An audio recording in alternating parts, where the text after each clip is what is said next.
Hi, sorry, I think we restarted, so I'm going to restart to make sure everyone heard me. First of all, welcome everyone to the 3G sunset, what it means for your fleet, how you can prepare. If you want to learn about 3G sunset, but also some of the other technologies that are coming, you're in the right place. Just a couple of housekeeping items.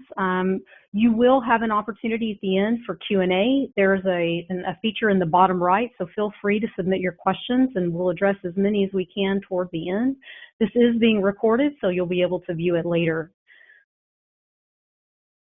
So we have a few goals for the webinar, and it's important you know what we're going to cover. We first want to make sure that everyone is educated on what 3G sunset means and understanding the schedules. It'll be a little technical in the beginning because we know a lot of you do understand the telecommunications component. Others, you're trying to think about where you're going in the future, so we want to go through that. Then we'll talk about some deployment considerations that all of you are going to want to think about with your teams. Best practices in migration, and then how can we help you upgrade? So let's start by talking about the panelists on the call today. So we have 3 companies that's participating in the call today. First, Core Wireless. Core has over 12 million subscribers worldwide. They are from a global perspective, they have over 20 carriers that they support, both cellular and satellite, over 20 years in the industry. It's really important as they have those relationships with carriers. It means they're closest to some of the things and the trends that are happening. So we really value their opinion in this process. We also have Milestone with us, over 85,000 assets across their chassis, trailers, and domestic containers. Over 20 years of experience in the logistics space, and they've actually gone through this 3G process, and they're hopefully and happily willing to share with us today so we can learn from them. And then lastly, we have PowerFleet. We have over 600,000 devices deployed worldwide. We range from everything from logistics to industrial to assets to vehicles, and we help our customers address and manage their high-value enterprise assets. As it relates to our panelists today, so first of all, from Core, I just mentioned, we have Paul Eberling.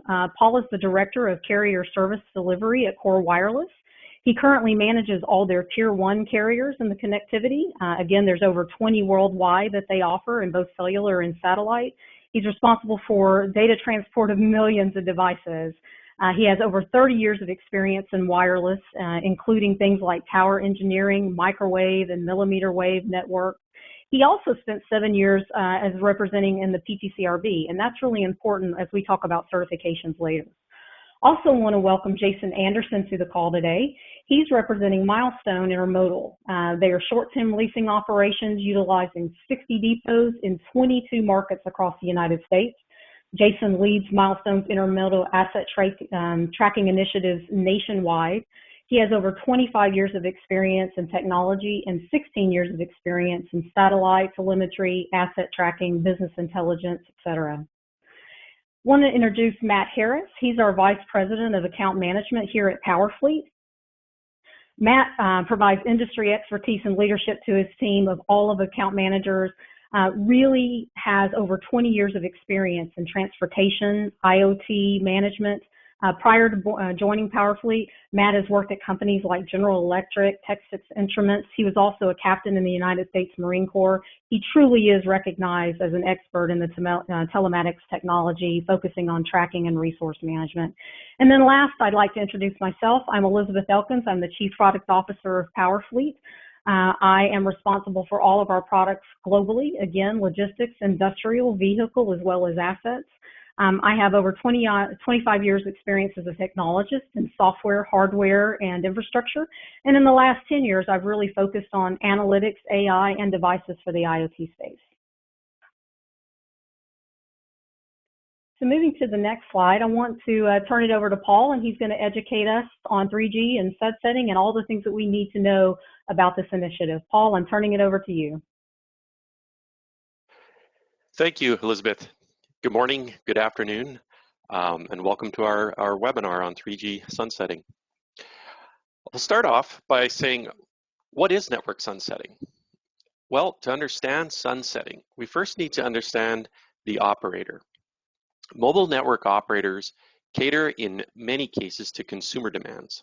As consumers increase their streaming, gaming, and data consumption, and as the number of consumer-driven cellular-enabled devices continue to increase and encompass data-hungry applications, the network capabilities also need to increase. But even in cellular technologies, those resources are finite. There's only so much wireless spectrum to be had. To make way for LTE, 5G, and beyond, carriers must either purchase new spectrum or refarm their current spectrum that's dedicated to 2G and 3G networks. Carriers must decide on investing in new spectrum or repurposing. As an example, in the US, one carrier spent $54 billion on 5G spectrum. Another spent $25 billion. It's for this reason that carriers must make the most of the spectrum they have. The carrier network shutdown trend began at the end of 2016 when US-based AT&T eliminated its 2G network, impacting an estimated 10 million active 2G connections. Since then, many other major carriers have followed suit and announced their plans to sunset their 2G and even 3G networks. Let's be honest, it's very logical and a natural progression, especially now that we're seeing 5G becoming a reality. So that's the context. What does it mean for you? The immediate impact on IoT solutions that have been relying on 2G and 3G technology is a forced obsolescence of these existing connections, and often their devices themselves. To further complicate matters, most IoT devices don't have a need for high bandwidth capabilities that come along with LTE and 5G. This leaves some organizations questioning if they need to switch at all. In fact, some organizations are dealing with the 2G and 3G phase-outs by switching to carriers that later sunset and have dates where they can delay their migration. But what must be realized is that migration is a when, not if scenario. Once these 2G and 3G networks are gone, low power LTE categories such as Cat-M and NB-IoT will be a few of the comparable licensed cellular options that remain in terms of functionality and price point. Companies need a good future-proof migration strategy that will not put their business at risk.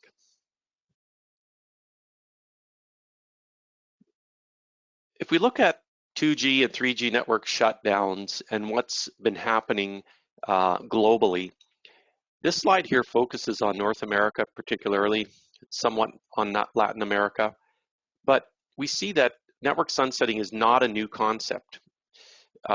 It's also a global matter. For those of you who might be a global fleet manager, the topic today is North America and those carriers, but it is a global phenomenon. One of the most frustrating components is the continually moving timelines that we see with some of these carriers and their sunset dates. In some markets, we see crisp and clear directives, and in others, the dates are more vague.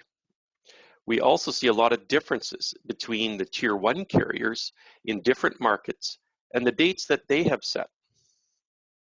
For example, one carrier has specified 2/22/22, and that's one that should be ringing in your ear. The other component I wanted to touch on was what actually happens when sunset occurs. It's not like switching off a light. It will be progressive, and it will begin with a gradual repurposing of those 3G bands.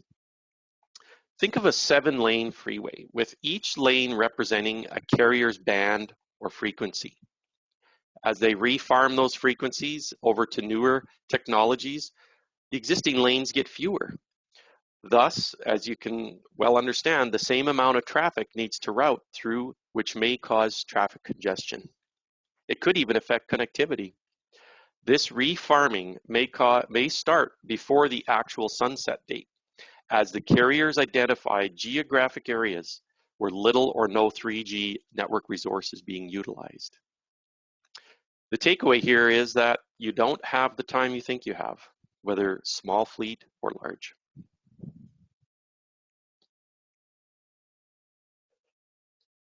We're going to move on to technology options. And before we get into it, I just wanted to talk a little bit about this section.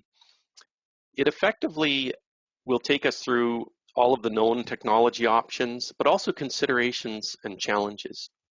We'll cover those challenges up front, and then we'll talk about some of the technology options. So to start, we see four groups of considerations, four things to consider, and I'm going to talk about the top two. I'll discuss connectivity and manufacturing, while Elizabeth will cover the device particulars and the servicing aspect. There are a lot of considerations when deciding your device and connectivity rollout. From a core perspective, we have been in connectivity for 20 plus years with access into some 600 networks. In terms of modernization of networks, we're probably running about half of that total in terms of LTE access and a smaller portion in terms of LPWAN and low power options, using technical features such as EDRX and power save mode. The advice is really to work with a partner that has as many of these options as possible. For you as a customer, it's about the best market fit. Gravitating to the right, under manufacturing, I'm sure a point that resonates with most of you is the overhead in terms of managing migration, optimizing the cost, and handling the technical debt that goes along with upgrading legacy solutions to modern ones. The key here is having advisory services around how to rationalize the supply chain, how to simplify inventory management of your LTE migration, and for some, this may be outsourced. But again, working with a partner that can help you rationalize the supply chain, create global solutions, and is something that needs to be front of mind. Since PowerFleet is a device and solution provider, Elizabeth, do you want to provide some advice about the device side and the servicing? Sure, Paul. Thank you. Appreciate it. So when we think about devices, specifically around considerations and challenges, we think first about what kinds of devices do we have in the market and how does that impact things like network technology or even cellular module. So we look and we decide, is this something that's a high bandwidth device like video or tablets for ELD? And will those require things like 4G LTE, maybe 5G in the future? Does the device have any cellular communication at all? So when you look at your devices, you want to look at the ones that are communicating externally, but you're also going to want to look at your sensors that rely on those hubs. Maybe they're using Bluetooth technology, but if they need to communicate with the hub, you have to make sure that those devices are compatible. You also need to look at things like certification of your devices when you're looking at going to a new device. It's important that those devices, if they're communicating, they have certain kinds of communication certifications like PTCRB. Are they on a specific carrier, and do they have a carrier certification to work nicely on the network? Environmental certifications are also important. So when you think about your device, is it going to be in the back of a container that's going to be spray washed, as an example? Is it going to be outside in the sun and the heat, or susceptible to things like dust? So you need to look at your certifications like IP67 or IP69. So anytime you're looking at these devices and you're looking at upgrading, you really must consider all of those things. Related to servicing, this first one, accessibility, I think we always tend to assume that means, can we put our hands on the device? Because of course we have our devices on the road. They're out there earning money for us and moving cargo and freight along the line. So can we get to change them out? But there's another component that you need to think about, and that is the device two-way communication, so that if your carrier or if your device provider needs to send firmware updates over the air, can they do that? You don't want to have to touch devices just to update that device. So you want to make sure that your devices can do firmware updates over the air. Field servicing, this is also important. This is usually something where you have your maintenance staff that works on this. You may have contract staff across the globe that you work with. You may be using your drivers to help you, as an example. So you want to make sure that you look at your providers, your contract providers, your device providers to make sure that they can help you with field servicing. Auto provisioning. When you receive these devices for your replacements, will they already be ready to go? Will they be auto provisioned, or will you need to spend time activating them, activating the SIMs? And of course, location changes. This is really important. Are you going to be going cross-border? You need to make sure that you select a device that can actually go cross-border, can roam onto different networks, etc. So if we move on to the next slide, Paul's going to talk to us a little bit about, sorry, one more. Yeah, Paul's going to talk to us about some emerging technologies for you to consider.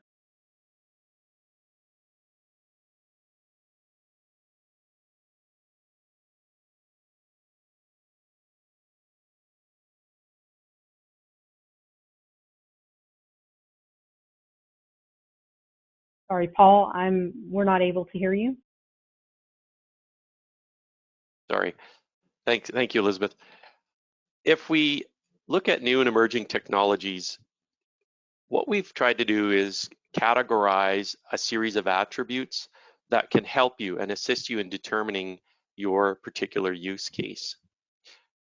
There are three main IoT connectivity zones, depending on a number of factors: energy consumption, wide area coverage, and data requirements.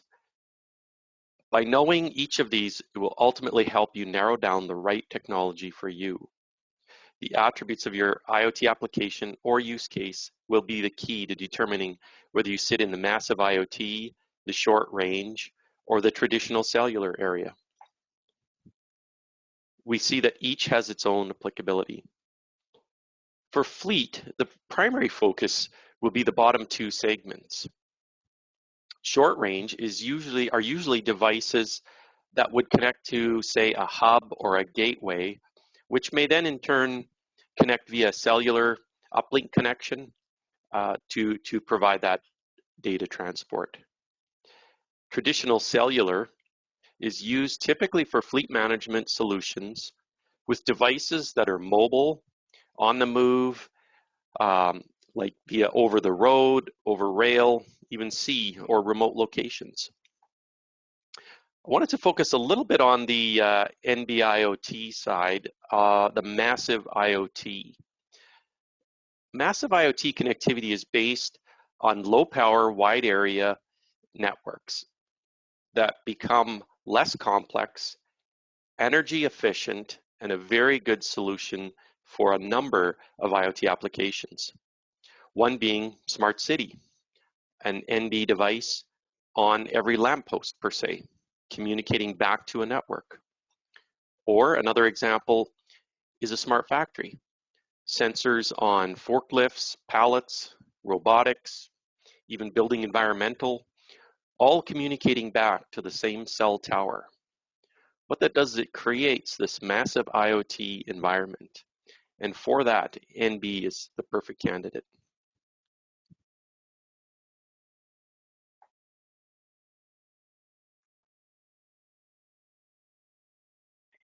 So Paul, thinking about what you just shared with us in terms of devices, devices, sensors, bandwidth, energy consumption, most of our clients in our industry, they think about a few key application requirements, and they need to be able to map that to the kinds of technology they should be looking for. So for example, clients in our industry think about things like bandwidth. I mentioned earlier, they may have devices like video that has high bandwidth, or maybe even an ELD tablet that has high bandwidth. They also obviously very much are concerned about battery life and the things that impact battery life. It's not just the number of events that they might receive, like a beginning of a drive or a position or those kinds of things, but other things impact battery life in terms of how often you communicate. They also care about things like two-way data transfer. I mentioned earlier, being able to do firmware over the air is really important to keep devices on the road and not being pulled in for maintenance. Certainly security is important, and location-based services. They need to know where their units and their assets are at all times. So thinking about those kinds of things and allowing our participants here to think about their use case. Maybe you could help us understand which technology options are relevant to those kinds of considerations. For sure. So if we look at what you've just named, Elizabeth, on that list, the key application requirements, and we get a grasp or an understanding of those, the next step in identifying the optimal network technology is to take those requirements and look at the appropriate connectivity option, and then validate the geographic availability. And when I say that, it's more of looking at where those particular carriers may be, where they cover, and that would help in a rural or remote transport situation. But when we look at the categories of LTE, they vary greatly in functionality. At the top, we see full LTE services, and there we've listed a few. There are many more categories than that go much higher than category 6. But if we just talk about those few, category 4 and 6 and above, those cater mostly to consumer use cases and very high bandwidth streaming applications. These are typically consumer devices, iPhones, tablets, etc. Category 1, though, it's within that group. But on the other hand, even though it's still a full LTE category, and it does have reduced bandwidth and speed, but still has the ability to transmit high bandwidth applications. So it's a good choice for doing occasional streaming, sending video, and those types of applications. If we move down the list to LTE, LPWAN, low power wide area networks, we see two there, Cat-M1 and NB. Those were specifically designed to replace the low data use, 2G, 3G, and the power conscious support to support the growth of IoT. And then down at the bottom, we have what's called unlicensed LPWAN. Those are technologies that are deployed outside of the carriers. A couple examples there, Sigfox, LoRa, and there are others. So what I wanted to do was talk a little bit about those top two categories being licensed versus the bottom, unlicensed. And if we think about it, the top two, the licensed categories, they use what's called licensed spectrum. So these are frequencies that are allocated to carriers through the FCC, which mandates that no other entity may transmit on that same frequency. It alleviates much of the interference that you may see on unlicensed, and it provides a very secure and manageable segment of wireless spectrum. Unlicensed, on the other hand, are essentially unregulated. They lack many of the security-based and standards-based benefits that come with a licensed LPWAN option. And anyone at any time can use that spectrum. Therefore, you may encounter interference running an application. You need to plan for that accordingly. Not all applications can tolerate this type of interference, so you must design that into your solution.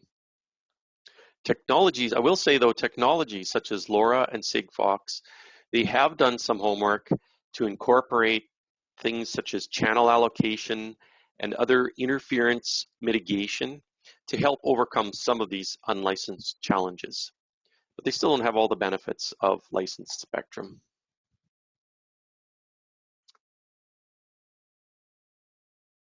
Back over to you, Elizabeth. Thanks, Paul. Thanks. That's really helpful. I think these may be terms that some of us are hearing from the first time, so really appreciate you walking through that. So we did send out a poll. If we move on to the next slide, we did send out a poll, and we really appreciate everyone who participated in this process. So here are the results of the poll about if you've not upgraded from 3G yet, why not? So about 9% represented budget concerns. I think what we would suggest is that when you're putting together your business case for this, you need to think about things beyond the cost of your device and the change out, but also, the risks of not doing it. So if you were to lose coverage and you're carrying, for example, essential goods or refrigerated goods, and you need to be able to do maybe two-way command and control to reduce the temperature, but you've lost connectivity, there certainly is parts of your budget concerns that need to be focused on the risks, the loss of goods, the loss of loads, the loss of visibility, or the inability to communicate with your customers about where they are, when you'll arrive, and planning. So it's something to consider. Now, interestingly, Paul, it looks like about 32% believe that the sunset will get pushed out. So what do you think about that? Well, if we look at that and we think about, I know that we have seen that in the past with 2G, but what I would say is don't count on it. Carriers are taking it seriously, and they are aware of customers' concerns.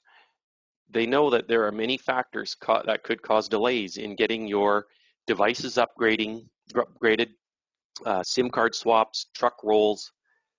But the bottom line is that for most carriers, the 3G network is operating at single-digit % loads, coupled with the need to get the return on their 5G investment. They will be rolling this out, and they will be sunsetting. So the dates that you may have been provided from your channel, take those seriously. Work diligently with your partners to get a plan in place so that you're ready when that occurs. Thanks, Paul. I mean, I think you said it earlier, as this is not a light switch kind of thing. This is happening over time, and the degradation will start happening, has started to happen, and you certainly don't want to wait and have that impact your fleet, your customers, the safety of your drivers. As an example, you want to make sure that you're connected and you're proactive. Now, we had some percentage that said that they don't understand 3G sunset yet, but hopefully as part of this seminar, you feel like you're becoming more educated on it. And then 45% said that they're still evaluating tech providers. And so hopefully as part of this seminar, you're also hearing about how to evaluate, and maybe that's a good segue into the next slide, which is to start talking about deployment and considerations.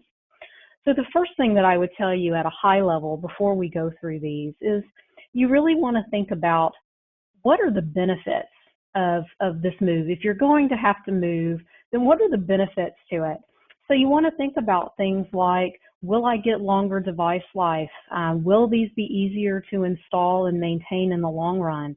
Will I be able to take advantage of newer technologies in these devices like Bluetooth so that I can connect to sensors? Other sensors, either on the trailer or the tractor, or maybe even inside our containers if you're looking at things like temperature and shift. So really stand back from it for a moment and think about what the benefits are as you evaluate all of these very critical things. So schedules. When you think about schedules, I think we often tend to think about the driver and the route or the transportation, how we transport in the routes. And those are very important because we want to make sure that we're getting goods to our customers right in time. But you also need to work with your customers. They need to understand that there will be times where your assets may be pulled off the road to be able to update them. And so you want to let them know what your schedule is. You need to work with your maintenance teams so that they can be at the right place at the right time. You need to work with your dispatchers so that they can make sure that they're trained and they understand any differences in things like what is being reported, how to use the information in the portals, as an example. So when you think about schedules, just make sure that you're looking across all of the parties involved. And that includes your vendor and making sure that you're working with your vendor and your device provider schedule. Resources, this just isn't a one-person show or a one-person project. you really have to think about who are all of the key team members inside your organization, but also externally if you're using contractors, if you're working with customers, to make sure that you plan your resources. From an equipment perspective, you really need to look across your kinds of equipment and where are they and what kind of change out do they need. It could be a gateway that needs to be changed out from 3G to a new 4G LTE device, but it could also mean the change out of some of the sensors that you have today that are communicating to an older gateway. So you really need to look at your equipment and make sure that you match the kinds of equipment with the kinds of resources that you have to install. Inventory management, this is really important. Making sure that you've ordered your devices and that you have them in the right place, that you have the right amount of inventory so that when your trucks do come in for maintenance and they do come in for this change out, then you have the devices there and available for you. Portal integrations, this is often one that goes unrecognized, that can be some of the most detrimental in terms of visibility. These devices that you have today are often feeding portals that your dispatchers are using, your maintenance team, maybe even your customers have direct access to your data. So you need to make sure when you change out your devices that you're also making sure that that data is flowing into your portals and maybe even your other integrations like your truck management solutions, your maintenance modules, your scheduling modules. You really want to make sure there's an end-to-end flow. Don't forget your people who are customer facing. Those folks need to be aware of the changes that have happened. They need to be trained on the new data, the new portal. They also need to be able to create the right message for your customers. Your customers know that 3G sunset is happening. This isn't a new topic, as Paul mentioned. They want to make sure that you have a plan to address this so that they always have visibility. You need to make sure that your team is also trained on how to communicate that message. Supply chain validation. You know, there was a time that maybe this wasn't an issue, but all you have to do is, read a magazine or turn on the news to know that there's a severe supply chain problem right now. Components, anything from modems to cabling to chipsets, even down to the resin that encases your devices. There's a short supply. Some of them are actually, sitting offshore on ships that don't have dockage. This is very important to plan, for supply chain shortages. Talk to your device provider, make sure you understand what their lead time is so that you're not waiting for devices. And then, of course, COVID, I could put a big question mark beside this, but we all have to be prepared for changes in rules, where people can enter, when you can pull, if we have to get into more essential goods and quick transport. So COVID really puts a question mark on everything, which means that planning is even more important. So I'd like to go ahead and take an opportunity to let Matt Harris, as I introduced earlier from PowerFleet, as well as Jason Anderson from Milestone, speak to us about a real project. Jason has really worked on this project for his organization, and we really appreciate that he's going to share his experience with us. So I'll turn it over to Jason and Matt. Thanks, Elizabeth. That was great information. Good morning, everyone. I'm Matt Harris with PowerFleet, and Jason, nice to speak with you again. Matt, nice to speak with you. Good. Well, part of this discussion, maybe the first question to ask before we talk about Milestone's LTE upgrade is, why does Milestone use tracking in your fleet, and really for how long? Well, we've used PowerFleet now for over 5 years, so early 2016 is when we started our rollout of it. The primary reasons are kind of the same as everybody. We need to have our assets, in view. We need that visibility. We need to track the asset utilization. We need to provide a level of customer service for all involved, anybody that's using our equipment. And it gives us our competitive advantage over some of our, basically competition that doesn't track their assets. We can provide more data than they can.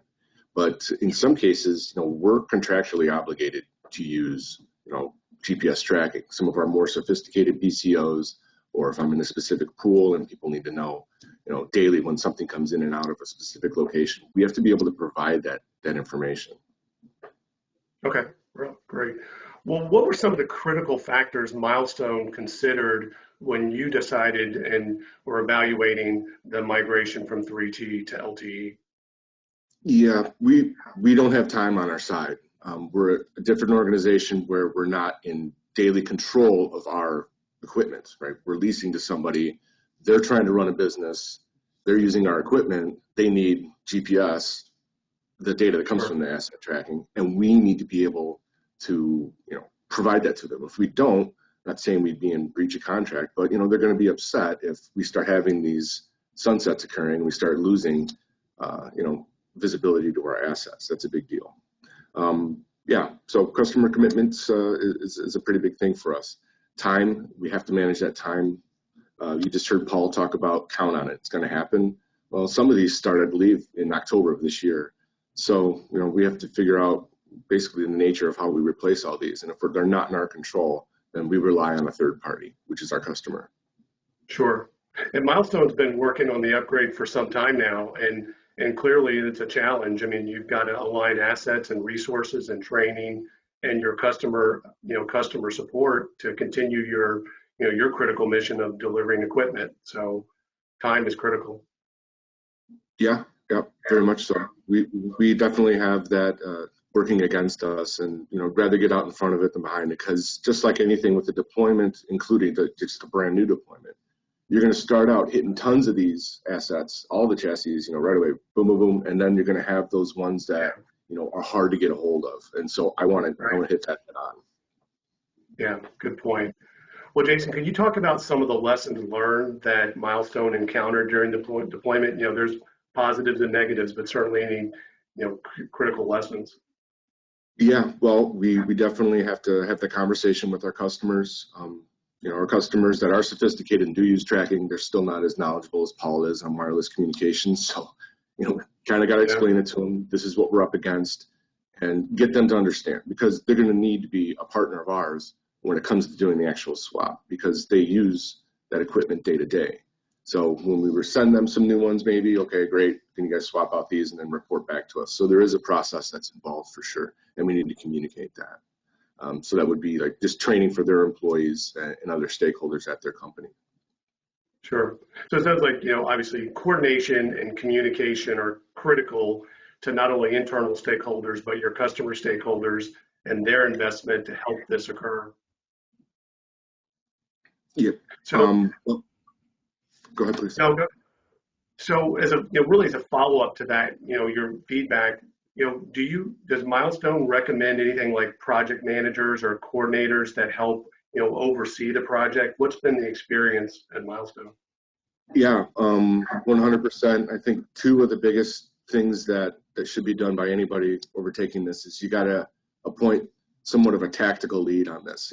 One person that kind of knows the most about this replacement piece, and then get that person support staff. So get them somebody that can help with ERP stuff, because we track all of ours through our ERP system. So think of it like, I don't know, I'm not going to go as far as blockchain, but we've got this asset. We've had it since it was manufactured. This is the device that was on it. This is the device that we replaced. And we try and make that as seamless as possible, so that we're building some type of a record for ourselves as what's happened. But yeah, I think that's a big thing. So, use an ERP to track everything, use your system of record, and then make sure you have one person that has access to resources, so that they can be tactical about who's going to do all these replacements. And they're one person that's kind of in the lead for this specific project. Yeah, and I see that PowerFleet, that's really critical for us as well, is, we provide, really a single point of contact, although our team behind that point of contact is really a large support organization, from customer service and installers and install trainers to our supply chain, to support you, our customer, in the planning and deployment. So, our key takeaway internally is planning and communication and updating. One of the realizations we found is flexibility. So the best laid plan may need amending because, assets have moved and are not available. Certain customers have operational requirements that now make the equipment unavailable. And so that flexibility in your operation is critical, but also schedule, right? You need some time in that schedule to deal with those changes. I think we both experienced that kind of challenge Yes. over time. 100%. So now that you've been doing, Milestone has upgraded a significant portion of your fleet to LTE. Any feedback on some of the benefits you've seen now since the upgrade? The mileage capabilities the PowerFleet offers has been big for us. We do deal with things like tire wear, just whereas how far is something gone just in general, just is an indicator of use. So we do use the mileage a lot. Strong cellular coverage and the reliability of how fast we're getting our messages in. To a lot of the points that Paul raised earlier, it's just better to be on the LTE platform altogether.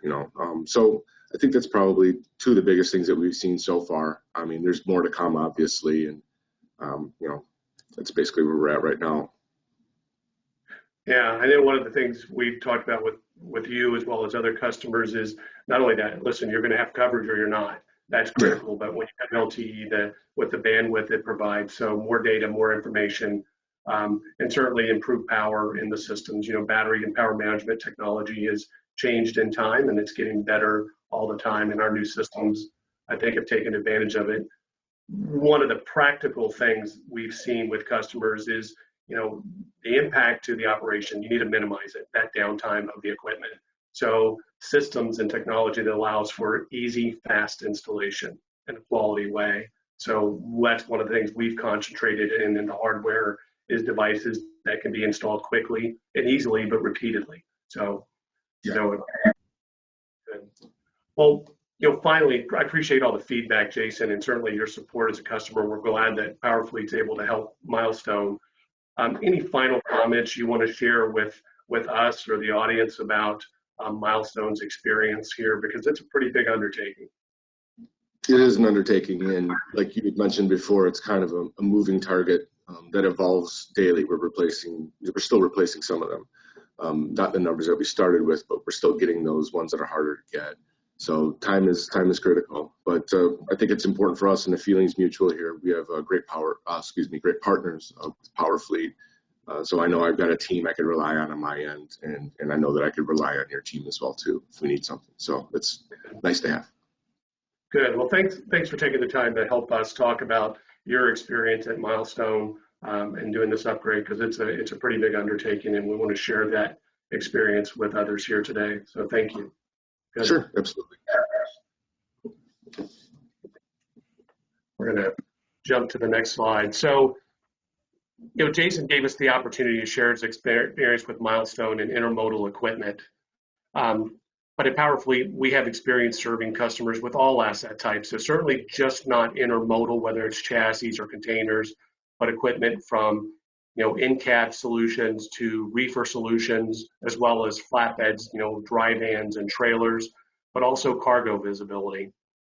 So, our focus at PowerFleet is really to look at the transportation market as a bumper-to-bumper solution from the in-cab to the trailing equipment to the cargo inside. So we're really looking at a full solution, not just one piece of asset. And in that statement, visibility is really critical for all assets and fleets and the critical information it provides. But there's obviously certain assets that have more sensitive information, such as reefers and requiring FSMA compliance, as well as regulatory compliance if you're an in-cab solution and you have to have hours of service in ELD. One of the key takeaways is the risk of waiting may not just jeopardize not only the fleet visibility and the operational execution you are performing, but really run into regulatory compliance. With ELDs, if you're on a 3G technology, that risk is significant. And the same with reefers. So the message is, clearly the risk of waiting may be not just a loss of visibility, but potential regulatory issues as well.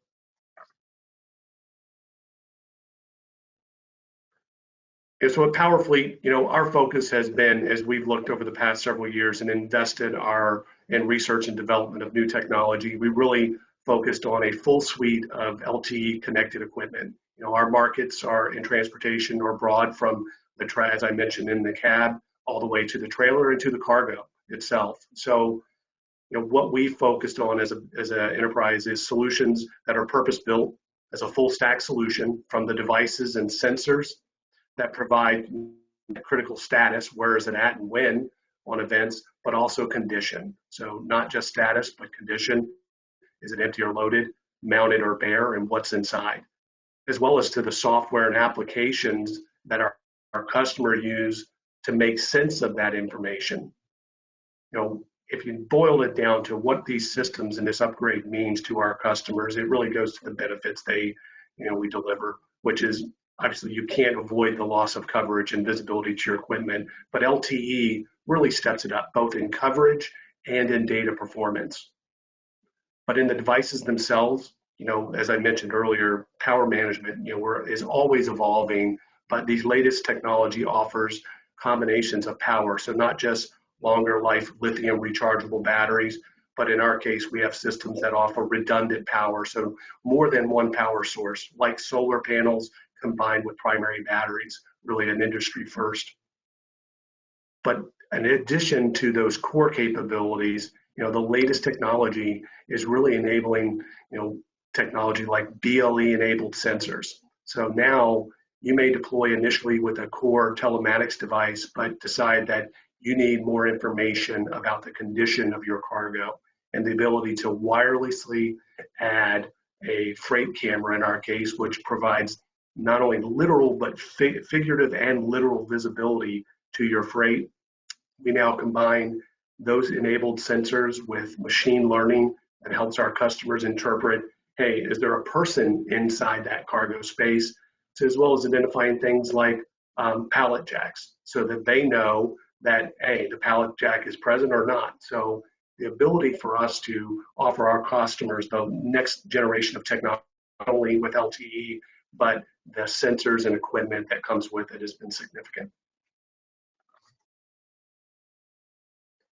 And finally, really to mention customers. As fleets evaluate this 3G to LTE migration, they need a trusted partner. They have to address the challenges, evaluate the solutions and providers. But beyond that decision, it really comes down to the deployment and the use of the technology, and they depend on partners to help them deliver. And Powerfleet's really fortunate to work with some of the most recognizable brands in the world, from private fleets like Walmart and Publix to transportation providers such as Knight Transportation, FlexiVan, XPO Logistics. Our customers depend on Powerfleet to deliver mission critical information to manage their enterprise assets. And we know that's the same for every one of our other customers and the market that we're also still pursuing. So the message that we want to convey is, as you consider a 3G upgrade, we encourage you, number one, to act now. The time is important, and to look at the providers that have a record of experience, that have an understanding of the requirements, both in the deployment and the use of the technology, and can help you scale from a few assets to significantly sized fleets.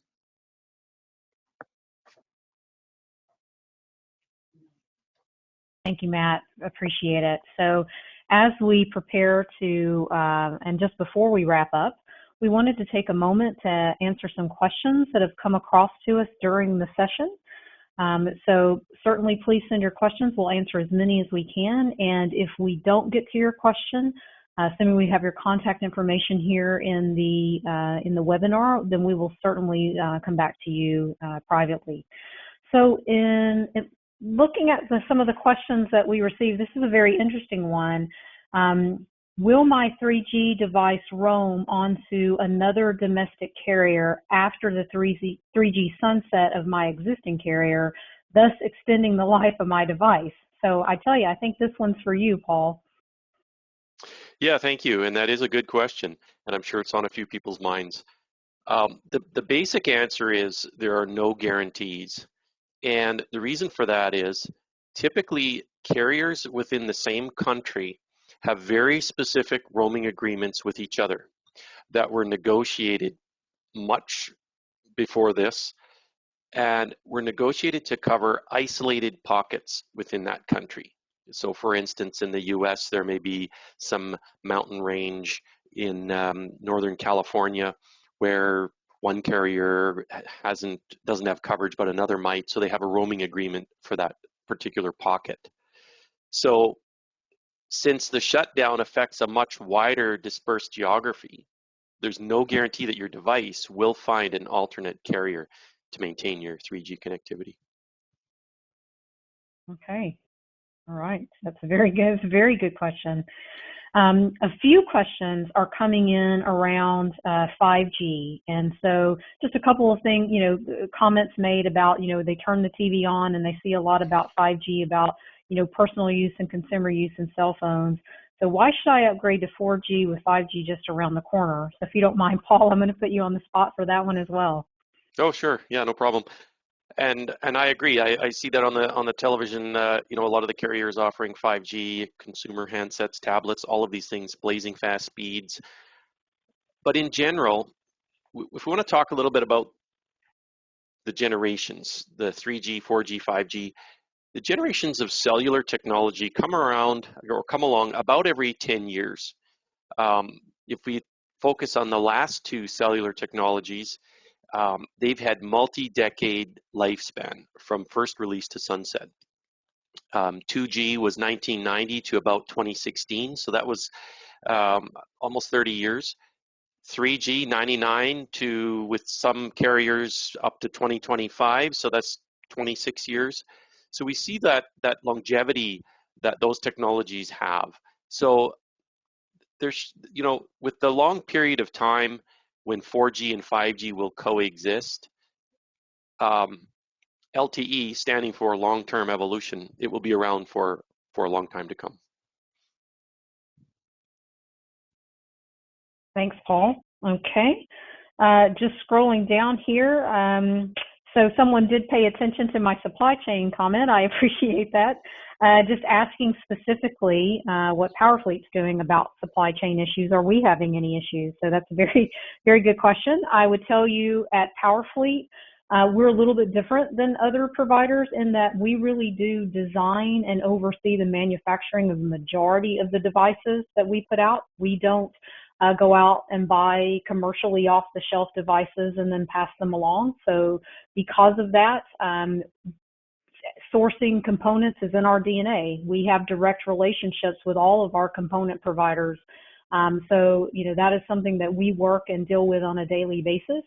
And we're able to address those issues, maybe compared to another vendor that buys them off the shelf and simply doesn't have that level of control.